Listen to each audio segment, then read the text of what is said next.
This might be the most important video you watch if you don't want society to collapse into a playground for the rich and a battlefield for everyone else.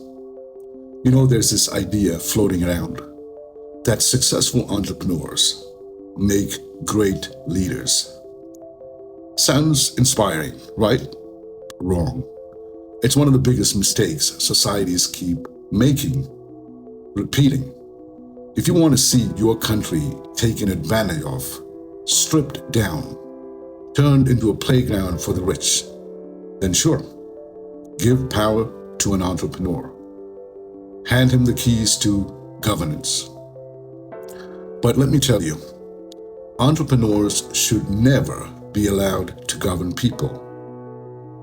And here's why. The DNA of an entrepreneur is wired for one thing: profit. They see an opportunity, they exploit it. They create systems, products, businesses.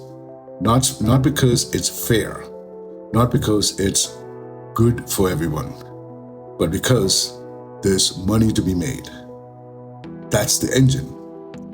Now, don't get me wrong, that engine is powerful. It drives economies.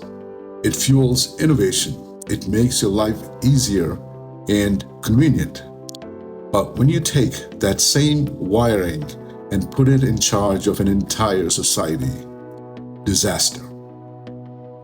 Because a society isn't a market. People aren't customers. Governance isn't a quarterly profit report. Yet, we keep electing entrepreneurs, and then we act surprised when the wealth gap widens, when fairness disappears, when the nation itself feels like it's being run like a corporation.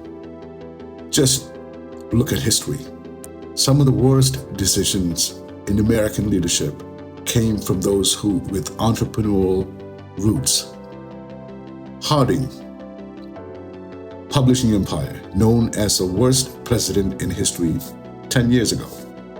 Truman, oil and metals, dropped the first atomic bomb. George Bush Sr. and Jr., oil and gas, wars in the Middle East. And now Trump, real estate and TV.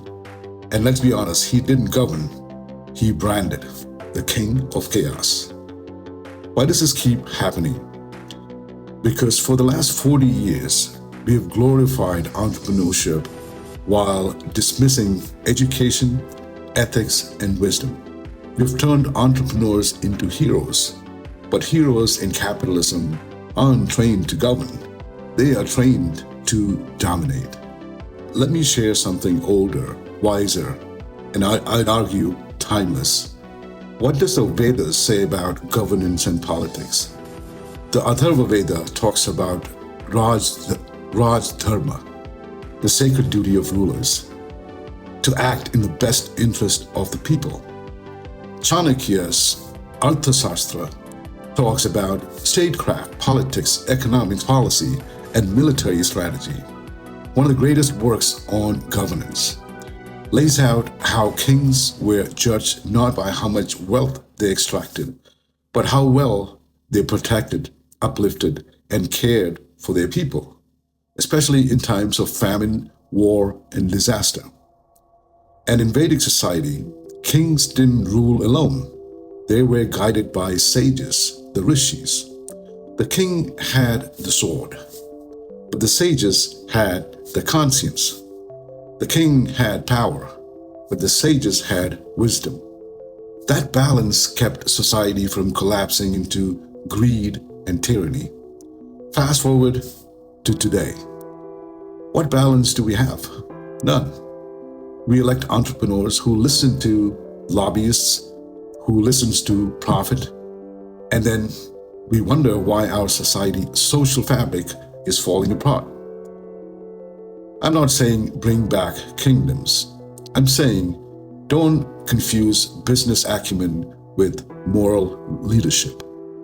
The qualities that make a great entrepreneur is aggression, opportunity seeking, risk taking, relentless profit focus, and the very quality that make them dangerous as rulers.